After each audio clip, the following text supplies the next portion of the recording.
नमस्कार जोहार। इस वक्त हम लोग राजधानी रांची में हैं और राजधानी रांची के इस संगम गार्डन में हैं और आज आदिवासियों की सामाजिक और राजनीतिक चिंतन बैठक रखी गई है, जिसमें तमाम आदिवासी संगठन के लोग दूर दूर से आए हैं। चाईबासा, खूंटी और भी लोहरदगा और भी कई लोग आए हैं, कई संगठन के लोग आए हैं जो आदिवासियों का नेतृत्व करते हैं और कहीं ना कहीं राजनीति को अच्छी तरीके से समझते हैं और झारखंड की राजनीति को अच्छी तरीके से समझते हैं। इस वक्त हमारे साथ बातचीत करने के लिए रिटायर्ड आर्मी हैं और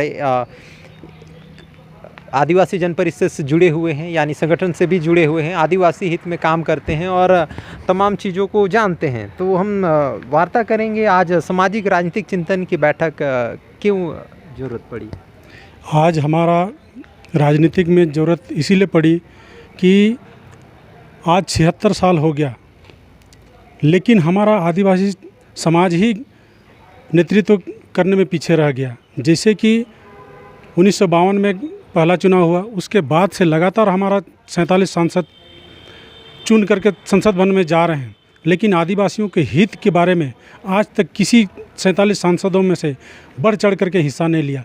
आज़ादी से पहले हमारे मरांग गांव के जयपाल सिंह मुंडा ने संविधान बनते समय अपना योगदान दिया था, जो अभी तक संविधान चल रहा है। तो हमें ज़रूरत इसलिए पड़ रही है कि हर जगह हमारा आदिवासी समाज पूरे देश, राज्य ही नहीं पूरे देश में ठगे जा रहे हैं। इसीलिए हमें आज राजनीतिक स्तर पर हमें भागीदारी आज चाहिए। और एक और देखा जा रहा है आदिवासियों के अस्तित्व, पहचान और पर्यावरण का पहचान, सरना धर्म कोड जो झारखंड में लगातार मांग किया जा रहा है। और इतने बार आदिवासी मुख्यमंत्री भी रहे झारखंड में, झारखंड गठन के बाद 5 मुख्यमंत्री रहे। तो क्या कहेंगे, आदिवासी मुख्यमंत्री थे, आदिवासियों के मुद्दे को कोई नहीं उठाता है सदन में और लोकसभा सदन में, विधानसभा में और वहाँ पर सदन में। आज हमें बहुत बड़ी विडम्बना है कि आज हमारा झारखंड राज्य आदिवासी बहुल क्षेत्र झारखंड होने के बावजूद बहुत ही शॉर्ट समय में धर्म कोलम को लेकर के आपात बैठक बुला करके कैबिनेट में पास करके भेजा गया केंद्र में। लेकिन अभी तक हमारा आदिवासी समाज उसकी आशा में लगाए हुए हैं कि हमारे पूरे देश में हमारा एक सभी धर्मों का अलग अलग कॉलम है। उसी तरह से हमारा आदिवासी संगठन पूरे देश में जो रहते हैं विभिन्न समुदाय के लोग, उनको एक पहचान मिल सके, इसके लिए बहुत तरह से प्रयास किया गया, लेकिन अभी तक पेंडिंग बस्ते में डाला हुआ है। तो हमें बहुत ज़रूरी है कि हमें राजनीतिक में हमें हिस्सेदारी चाहिए, ताकि हमको जो पहले जो पहचान मिला हुआ था फिर से वो हमको मिल सके। और रही बात पर्यावरण की, आज देखिए आप हसदेव अरण्य जंगल की बात कीजिए, जो हमें बहुत दुख पीड़ा होता है। आज हमारा तत्काल में देखिए 44 डिग्री सेल्सियस गर्मी पड़ रही है। कारण है आपने एक जंगल उजाड़ा है, 44 डिग्री का तापमान दिया है, और दूसरा जंगल उजाड़ेंगे तो आपको जिस प्रकार से एक पौधा झुलस के मर जाता है, उसी तरह मनुष्य को भी झुलस कर मरने का टाइम आ गया है। तो समय रहते हुए अगर हमारा पर्यावरण संरक्षित नहीं हुआ तो हम ये भौतिक सुखों से हम कितने दिन तक जीवित रह सकते हैं। इसीलिए हमारा पर्यावरण सुरक्षित संरक्षित रहना बहुत ज़रूरी है।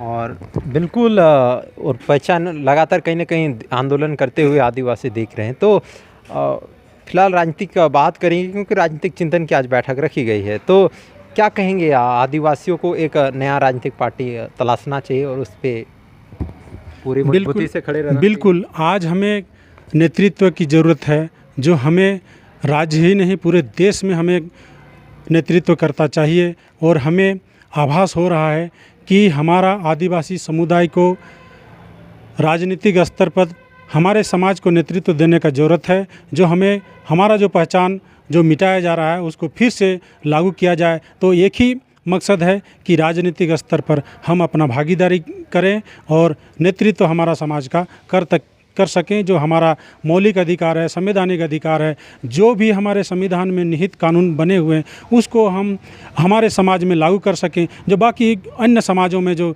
लगातार जो उनकी हक अधिकार को दिया जा रहा है, उसी तरह से हमारे संविधान में जो लागू हैं कानून, उनके आधार पर हम अपने समाज को राजनीतिक स्तर पर दे सकें। इस बार लोकसभा चुनाव में बांसवाड़ा से, राजस्थान के बांसवाड़ा से राजकुमार रौत चुनाव जीते, करीब 3 लाख के अंतर से जीते। तो क्या किस नज़र से देखना चाहेंगे इस?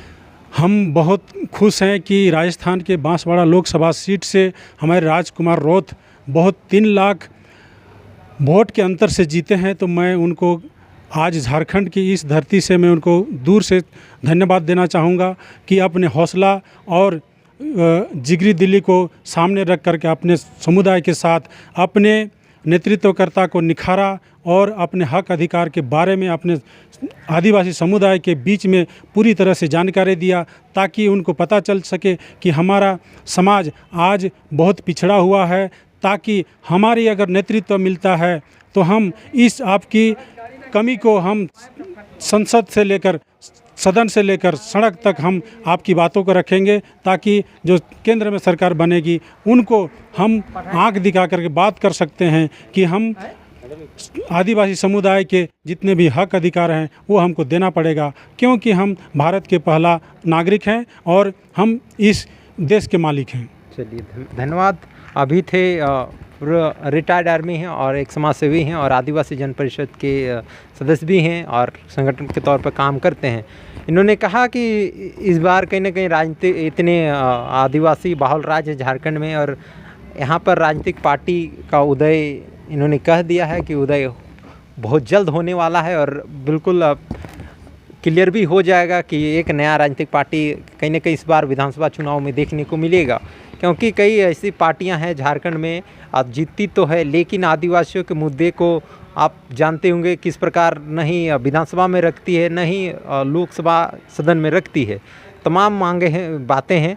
फिलहाल इस वक्त हम लोग संगम गार्डन में हैं और भी तमाम लोगों से हम लोग वार्ता करेंगे और इस सामाजिक राजनीतिक चिंतन की जो मूल बातें हैं, जो बातों को, जो राजनीतिक एक नए निर्णय को आप सबों के बीच पहुंचाएंगे। फिलहाल इस हमारे साथ जुड़े रहने के लिए बहुत बहुत धन्यवाद। जोहार।